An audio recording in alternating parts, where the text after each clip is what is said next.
شراب پلانے والے خادم کو حضرت یوسف علیہ السلام کی بات یاد آ گئی، جنہوں نے جیل میں اسے آزاد ہونے کی پیشن گوئی کی تھی۔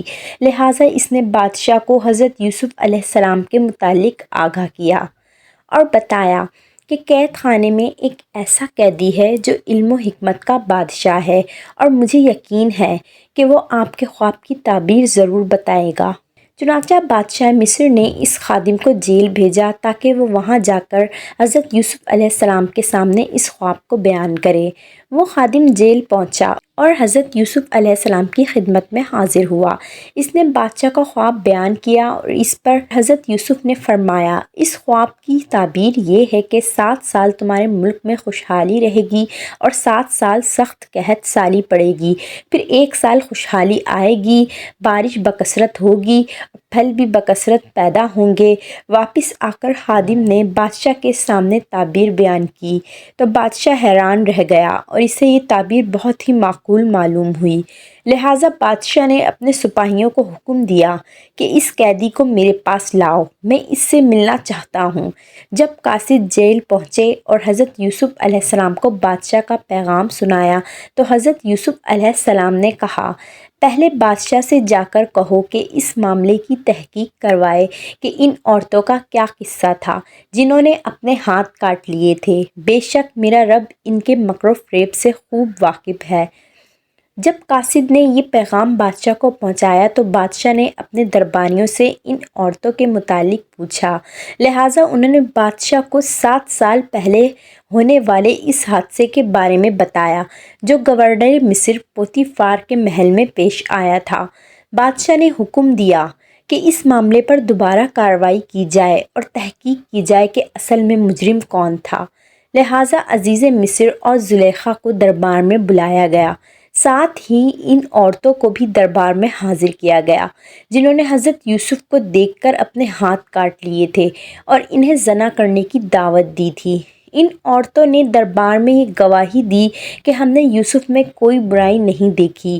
پوتیفار بھی سر جھکائے خاموش کھڑا تھا، اور پھر زلیخا نے کہا کہ حق تو ظاہر ہو چکا ہے، میں نے ہی اسے ورغلایا تھا اور وہ بالکل سچا ہے جس نے قید خانے میں بے قصور 7 سال گزار دیے۔ اب اہل مصر کے سامنے حضرت یوسف علیہ السلام کی بے گناہی صاف ہو چکی تھی، لہٰذا بادشاہ نے حکم دیا کہ پوری عزت و تکریم کے ساتھ یوسف کو قید خانے سے شاہی محل لایا جائے۔ حضرت یوسف علیہ السلام دربار میں تشریف لائے اور شاہ مصر نے نہایت ہی گرم جوشی سے آپ کا استقبال کیا اور عزت و احترام کے ساتھ اپنے تخت پر بٹھایا۔ حضرت یوسف نے شاہ مصر سے کہا، اگر تم اس قحط سے بچنا چاہتے ہو جو مسلسل 7 سالوں تک مصر پر آنے والی ہے تو تمہیں ملک کے بہترین انتظامات کرنے ہوں گے۔ حضرت یوسف علیہ السلام نے بادشاہ کو یہ حکم دیا کہ قحط سے بچنے کے لیے غلہ جمع کروائیے اور 7 سالوں تک کثرت سے مصر میں کاشتکاری کی جائے تاکہ تمام اناج کو محفوظ کیا جا سکے، اور قحط کے دنوں میں ان ذخیروں سے عوام میں مفت غلہ تقسیم کیا جائے۔ بادشاہ نے سوچا کہ یہ انتظامات اور ذمہ داری کون اٹھائے گا۔ اسے یہ علم ہو چکا تھا کہ یوسف علیہ السلام ایک دانا اور عقلمند شخص ہیں، لہٰذا اس نے حضرت یوسف کو یہ پیشکش کی کہ آپ کو میں مصر کا خزانچی بنانا چاہتا ہوں اور اب سے زراعت کے تمام انتظامات آپ دیکھیں گے۔ لہٰذا اس عہدے پر فائز ہوتے ہی حضرت یوسف علیہ السلام نے نہایت ہی حکمت سے کام لیا اور خوشحالی کے 7 سالہ دور میں ملک کے تمام اناج کو غلے میں جمع کروایا، جبکہ عوام کو کم سے کم اناج دیا گیا، ساتھ ہی انہیں کم سے کم غلہ خرچ کرنے کی تلقین کی گئی۔ اس طرح جیسے ہی 7 سالوں بعد حضرت یوسف علیہ السلام کی تعبیر سچ ثابت ہوئی اور قحط کا زمانہ شروع ہوا تو آپ نے گودام میں جمع کیے ہوئے اس اناج کو عوام میں مفت تقسیم کیا۔ اس طرح قحط کے ان دنوں میں مصر کی عوام محفوظ ہو گئے۔ یوسف علیہ السلام کے اخلاق اور کمالات سے نہ صرف مصر کے بادشاہ بلکہ مصر کی عوام بھی متاثر تھی اور سب لوگ آپ کو بہت پسند کیا کرتے تھے۔ 1 سال بعد بادشاہ نے یوسف علیہ السلام کو اپنے دربار میں بلایا اور آپ کو عزیز مصر کے عہدے پر فائز کرتے ہوئے آپ کی تاج پوشی کی، نیز ملک کے تمام خزانے اور انتظامات آپ کو عطا کر دیے گئے۔ وہ بچہ جو کبھی صحرا کے ایک اندھیرے کنویں میں پھینک دیا گیا تھا اور جسے مصر کے بازار میں بطور غلام بھیجا گیا تھا، اب وہ مصر کے تخت پر جلوہ افروز تھا۔